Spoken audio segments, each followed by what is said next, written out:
Hello students, आज हम solve करेंगे मैथ्स वर्कशीट 61। आज का हमारा टॉपिक है रचनाएं। कंस्ट्रक्शन हमारा टॉपिक है आज का। हम रेखाखंड क्या होता है? किसी भी रेखा का कोई भाग हो, खंड हो, वो होता है रेखाखंड। त्रिभुज आपको पता है 3 भुजाओं से घिरी हुई आकृति त्रिभुज कहलाती है।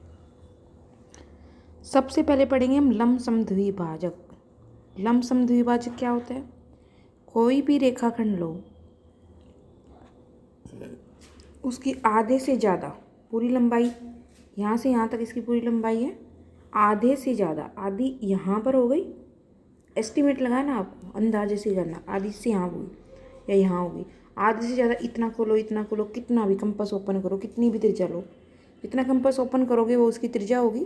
तो आधे से ज़्यादा प्रकार खोल के, जैसे ये रेखाखंड है, आधे से ज़्यादा प्रकार खंड मैंने इतना खोला तो एक आँख, जैसे ए बी रेखाखंड है, एक बार ए पर कंपास की नोक रखोगे, मतलब ए को सेंटर मानकर एक ऊपर एक नीचे। ऐसे ही बी को सेंटर मानकर, मतलब बी पर प्रकार की नोक रखकर इसको काटती हुई एक चाप ऊपर एक नीचे। अगर ये इसको नहीं काटेगी तो इसको थोड़ा बढ़ा भी सकते हैं ऐसे, ठीक है। ऐसे डबलिंग लाइन नहीं करनी है, मैंने थोड़ा समझाने के लिए इसको करा है, और इसको मिला दोगे तो इसका लंब समद्विभाजक ये होगा।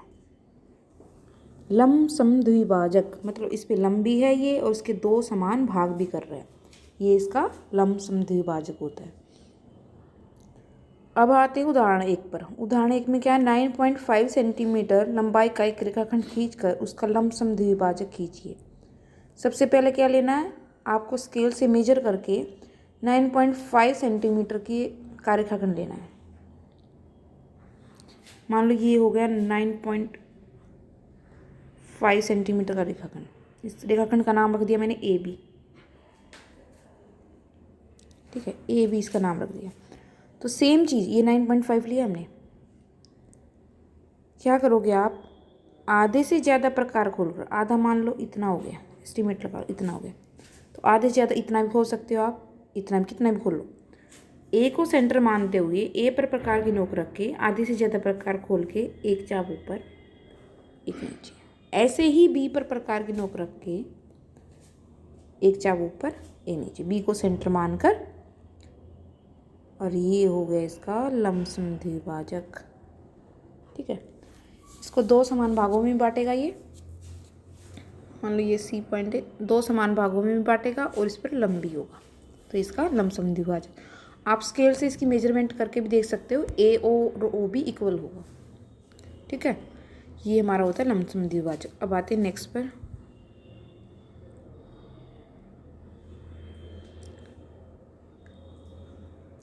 आपको पता है त्रिभुज की 3 भुजाएं होती है और 3 कोण होते हैं। त्रिभुज में 3 भुजाएं होती हैं और 3 कोण होते हैं, ओके।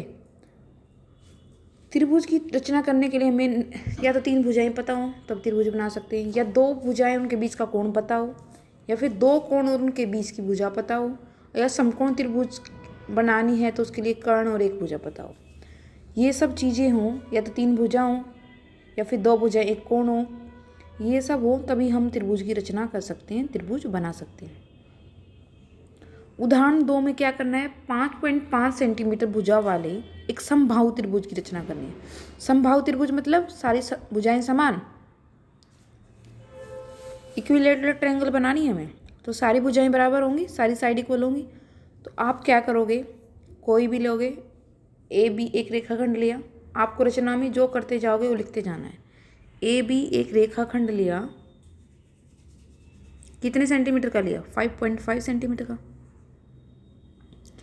अब तीनों भुजाएं इक्वल रहनी है, तो बाकी की 2 भुजाएं भी 5.5 की, तो ए पर 5.5 स्केल की हेल्प से 5.5 सेंटीमीटर का कंपास ओपन करोगे आप, 5.5 सेंटीमीटर त्रिज्या लोगे, तो उसके बाद क्या करोगे? ए पर प्रकार की नोक रख के ए को सेंटर मानते हुए, केंद्र मानकर ए को एक अर्क ऊपर लगा दोगे, 5.5 की अर्क लगा दी।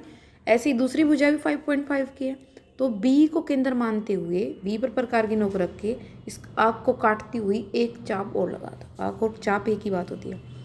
तो ये जो जहाँ पे ये दोनों आँख मिल रही हैं, दोनों चाप आपस में काट रही हैं, उसको ए से मिला दो और बी से मिला दो।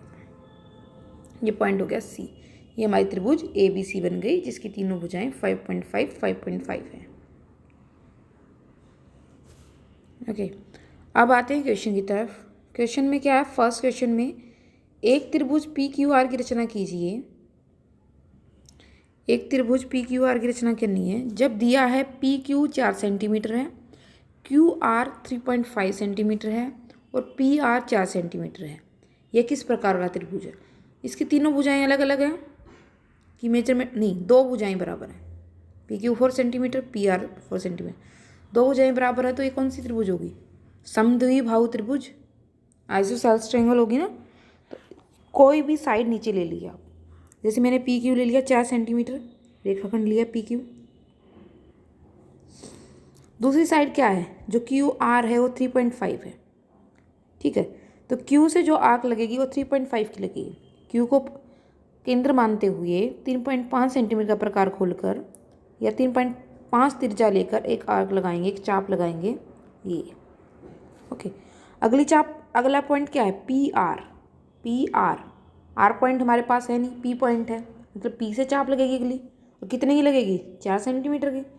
P को केंद्र मानते हुए 4 सेंटीमीटर त्रिज्या की एक चाप लगा दी। अब जो पॉइंट है वो R होगा, ये जो पॉइंट है आर्क जहाँ पे आपस में काट रही हैं और इसको मिला दीजिए। अब PR चाप कितने की थी हमारी, 4, और RQ 3.5। अब PQ हमने स्टार्टिंग में कितनी थी, 4। तो ये जो त्रिभुज बनेगी ये हमारी समद्विबाहु त्रिभुज बनेगी क्योंकि इसकी दो भुजाएं समान हैं। अब आते हैं सेकंड क्वेश्चन पर। एक रेखाखंड खींचना है और उसका लंब समद्विभाजक करना है। कितने सेंटीमीटर का, हमें 10.3 सेंटीमीटर लंबाई का रेखाखंड खींचना है। करो ड्रॉ। 10.3 सेंटीमीटर रेखाखंड का नाम रख दो, AB PQ कुछ भी रख दो। लंब समद्विभाजक मैंने बताया कैसे खींचते हैं।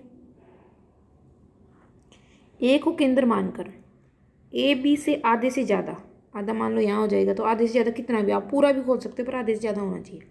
एक पर प्रकार की नोक रख के, मतलब ए को केंद्र मानते हुए एक चाप ऊपर एक नीचे, ऐसे ही B को केंद्र मानते हुए एक चाप ऊपर एक नीचे, और इन चापों को आपस में मिलाएंगे तो जो ये होगा इसका लंब समद्विभाजक। इसके दो समान भाग हो, इसको C और D, ये इसका लंब समद्विभाजक ड्रॉ कर दिया। अब आते हैं थर्ड क्वेश्चन में। थर्ड क्वेश्चन में क्या है, 4.3 सेंटीमीटर भुजा वाले एक समबाहु त्रिभुज की रचना कीजिए। समबाहु त्रिभुज मतलब तीनों भुजाएं समान। ऐसा क्वेश्चन हम पहले कर चुके हैं उदाहरण 2 में, फिर से बता रही हूँ। 4.3 सेंटीमीटर की एक रेखाखंड लिया, उसका नाम रखा AB। आप रचना में लिखोगे AB इक्वल टू 4.3 सेंटीमीटर एक रेखाखंड खींचा। उसके बाद ए को केंद्र मानते हुए 4.3 सेंटीमीटर त्रिज्या से एक चाप लगाई। ए को केंद्र मानते हुए 4.3 सेंटीमीटर त्रिज्या लेकर एक चाप लगाई। ऐसे ही बी को केंद्र मानते हुए 4.3 सेंटीमीटर त्रिज्या लेकर एक और चाप लगाई। क्योंकि ये समबाहु त्रिभुज है, तीनों भुजाएं बराबर हैं, तो हमें जो जहाँ पर वे चाप आपस में प्रतिच्छेद करती हैं वो पॉइंट C मिला। AC और BC को मिलाया। इस प्रकार हमें अपनी त्रिभुज ABC मिली जो समबाहु त्रिभुज है। ऐसे आपको साथ साथ रचना भी लिखनी है, हर एक क्वेश्चन की, तीनों क्वेश्चन की रचना भी लिखनी है।